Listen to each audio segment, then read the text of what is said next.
जय हिंद, जय भारत दोस्तों।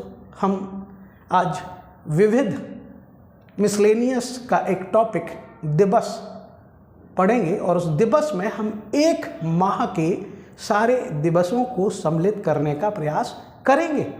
और आज हमने दिवस चुना है, माह चुना है जनवरी। ऐसे ही प्रत्येक माह का अलग अलग वीडियो हम बनाएंगे और ऐसे 10 से 12 वीडियो में पूरे साल भर में आने वाले महत्वपूर्ण दिवसों को हम कंप्लीट करेंगे। ये दिवस का प्रश्न एमपीपीएससी के अलावा और भी वनडे एग्ज़ाम और हर एग्ज़ाम में पूछा जाता है, हर एग्ज़ाम में पूछा जाता है। तो हम उस दिवस की कहानी शुरू करते हैं जनवरी से कि जनवरी में पहला महत्वपूर्ण दिवस पड़ता है 4 जनवरी को। 4 जनवरी को पड़ता है लुई ब्रेल दिवस। ये लुई ब्रेल दिवस ब्रेल लिपि के जनक लुई ब्रेल के जन्म दिवस के उपलक्ष्य में मनाया जाता है। लुई ब्रेल फ्रांस के वो व्यक्ति थे जिन्होंने अंधों के पढ़ने के लिए एक लिपि ईजाद की और उस लिपि का नाम था ब्रेल लिपि। अंधों की लिपि ब्रेल लिपि के जनक लुई ब्रेल के जन्म दिवस के उपलक्ष्य में मनाया जाता है। उनको आदरांजलि देने के लिए बनाया जाता है लुई ब्रेल दिवस। 4 जनवरी ये फ्रांस के थे। इसके बाद आता है 9 जनवरी प्रवासी भारतीय दिवस, जो हमेशा से महत्वपूर्ण है। प्रवासी भारतीय दिवस इस बार अभी के समय के लिए एमपीपीएससी के लिए और एमपी के हर एग्ज़ाम के लिए बहुत महत्वपूर्ण है, क्योंकि प्रवासी भारतीय दिवस का आयोजन इस साल 2023 में इंदौर शहर ने किया। इंदौर शहर ने किया इस प्रवासी भारतीय दिवस का आयोजन, और जो इंदौर में आयोजित हुआ वो 17वां प्रवासी भारतीय दिवस था, क्योंकि इस प्रवासी भारतीय दिवस की 9 जनवरी को शुरुआत का कारण है कि गांधी जी, मोहनदास करमचंद गांधी 21 वर्ष बाद दक्षिण अफ्रीका के प्रवास से 9 जनवरी 1915 को भारत लौटे थे। 9 जनवरी का दिन गांधी जी के लौटने के लिए याद किया जाता था, लेकिन 2003 में आदरणीय प्रधानमंत्री, भूतपूर्व प्रधानमंत्री, भारत रत्न अटल बिहारी वाजपेयी जी ने प्रवासी भारतीय दिवस सम्मेलन इस दिन मनाने की घोषणा की। 2003 से प्रवासी भारतीय दिवस मनाया जा रहा है। ये प्रश्न पहले यूपीपीसीएस में और अन्य एग्जाम में पूछा जा चुका है कि प्रवासी भारतीय दिवस की घोषणा कब और किसने की थी। तो प्रवासी भारतीय दिवस की घोषणा 2003 में अटल बिहारी वाजपेयी के द्वारा की गई। 2003 के बाद 18 तक ये प्रति वर्ष हुआ और 2018 से प्रत्येक 1 वर्ष छोड़कर इसका आयोजन किया जाने लगा, और अभी 2023 में इसका आयोजन 17वें प्रवासी भारतीय दिवस का आयोजन इंदौर शहर ने किया। 10 जनवरी को हम विश्व हिंदी दिवस के रूप में जानते हैं या मनाते हैं। विश्व हिंदी दिवस 14 सितंबर से अलग है। वो राष्ट्रीय हिंदी दिवस है, ये विश्व हिंदी दिवस है 10 जनवरी को, क्योंकि विश्व में हिंदी के प्रचार प्रसार के लिए मनाया जाता है विश्व हिंदी दिवस। और इसकी शुरुआत हुई थी 1975 नागपुर से। ये एमपीपीएससी मेंस 2015 में हिंदी में आया था 3 मार्क्स में कि विश्व हिंदी दिवस की शुरुआत कब से हुई। तो विश्व हिंदी दिवस की शुरुआत 1975 से हुई और नागपुर शहर से हुई। दुनिया में हिंदी के प्रचार प्रसार के लिए विश्व हिंदी दिवस मनाया जाता है। 12 जनवरी को हम आते हैं एक बहुत महान व्यक्तित्व के जन्मदिन के उपलक्ष्य में मनाए जाने वाले युवा दिवस के कारण। ये जन्मदिन है स्वामी विवेकानंद का। स्वामी विवेकानंद जो जन्मे थे 12 जनवरी 1863 को।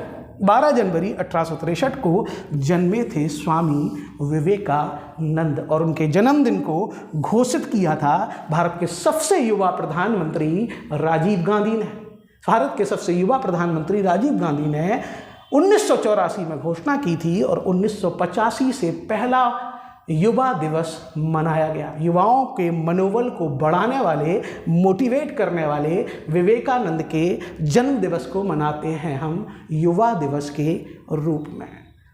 फिर आते हैं 15 जनवरी, जिसको मनाते हैं हम थल सेना दिवस के रूप में। जनरल KM करियप्पा को सम्मान देते हुए इस थल सेना दिवस की घोषणा भारत सरकार द्वारा की गई थी। 15 जनवरी को थल सेना दिवस। हमने देखा 4 जनवरी लुई ब्रेल दिवस, 9 जनवरी प्रवासी भारतीय दिवस, 10 जनवरी विश्व हिंदी दिवस और 12 जनवरी युवा दिवस, 15 जनवरी थल सेना दिवस। अब आते हैं हम 23 जनवरी पर, जिस 23 जनवरी को सुभाष चंद्र बोस के जन्मदिन को, उनके पराक्रम को सलाम करते हुए पराक्रम दिवस के रूप में मनाने की घोषणा आदरणीय नरेंद्र मोदी सरकार ने 2021 से की है।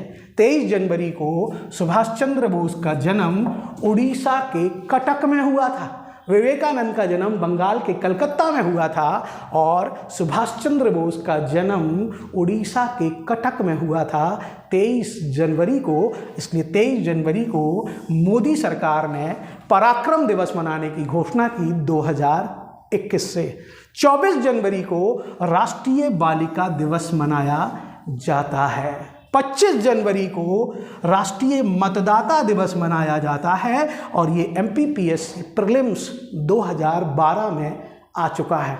MPPSC प्रीलिम्स 2012 में ये आ चुका है क्योंकि निर्वाचन आयोग ने 2011 में मतदान के प्रति लोगों का रुझान बढ़ाने के लिए, मतदान के प्रति जागरूकता बढ़ाने के लिए इसकी घोषणा की थी और 2012 की PSC में ये पूछ लिया गया था। राष्ट्रीय मतदाता दिवस, जिसे नेशनल वोटर्स डे भी कहते हैं। 26 जनवरी को हमारा चिरपरिचित, हमारा जाना समझा गणतंत्र दिवस मनाया जाता है क्योंकि 26 जनवरी 1950 को हमने अपने संविधान को लागू किया था। इसके बाद जनवरी में अंतिम दिवस बचता है 30 जनवरी और वो 30 जनवरी को गांधी जी को गोली मारी थी। 30 जनवरी को बिरला हाउस दिल्ली में नाथूराम गोडसे द्वारा गांधी को गोली मारकर उनकी हत्या की गई थी। उनके उपलक्ष्य में मनाया जाता है शहीद दिवस। इतिहास में आपको 2 शहीद दिवस मिलेंगे, एक गांधी जी का शहीद या दिवस या बलिदान दिवस और एक सरदार भगत सिंह का 23 मार्च को शहीद दिवस। यहाँ पर कहते हैं 30 जनवरी को सर्वोदय दिवस भी है। जयप्रकाश नारायण जो बहुत महत्वपूर्ण है, जयप्रकाश नारायण का सर्वोदय दिवस भी 30 जनवरी को मनाया जाता है। ऐसे ही कुष्ठ रोग के निवारण का दिवस भी 30 जनवरी को ही मनाया जाता है। तो 30 जनवरी को 3 दिवस हैं, शहीद दिवस गांधी जी का, फिर जयप्रकाश नारायण का सर्वोदय दिवस और फिर कुष्ठ निवारण दिवस। इस तरीके से हमने 4 जनवरी से लेके 30 जनवरी तक के दिवस देखे। ये सारे जनवरी के महत्वपूर्ण दिवसों को हमने कार्य कारण सिद्धांत के साथ, उनके रीज़न के साथ, उनके मनाए जाने के साथ आपको बताने का प्रयास किया। ऐसी ही सारगर्भित जानकारी और दिवसों की हम देंगे, विविध के अन्य मुद्दों की भी देंगे। और अगर आप ऐसी जानकारी चाहते हैं तो आप हमसे जुड़ें। जय हिंद, जय भारत दोस्तों।